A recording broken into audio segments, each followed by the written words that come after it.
আজকে আগরতলা রেল স্টেশনে আগরতলা জিআরপি এবং আরপিএফ মিলে আমরা 5 জনকে গ্রেফতার করা হয়েছে, যার মধ্যে একজন বাংলাদেশি ন্যাশনাল এবং 4 জন রোহিঙ্গা কমিউনিটি। তো তারা অ্যাকচুয়ালি আমাদের ভারতের বর্ডার ক্রস করে ইলিগালিভাবে, এবং তারা এর মধ্যে কেউ চেন্নাই এবং কেউ গুজরাট এবং হায়দ্রাবাদ যেতে চেয়েছিল। তো তারা এবং তাদের কাছে কোনো বৈধ কোনো কাগজপত্র নেই এবং পাসপোর্টও নেই।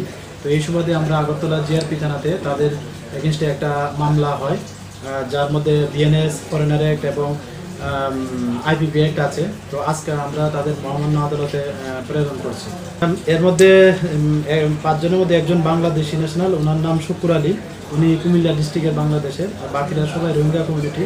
তো এর মধ্যে একজনের নাম হলো আমির হাকিম, যিনি বুলাখালী ক্যাম্প নাম্বার 9, যেটা কক্সবাজারে অবস্থিত। আর আরেকজন হচ্ছেন ইয়াসমিন আক্তার এবং এমডি তারেক, তারা বুলাখালী ক্যাম্প নাম্বার 2, যা কক্সবাজার বাংলাদেশে অবস্থিত।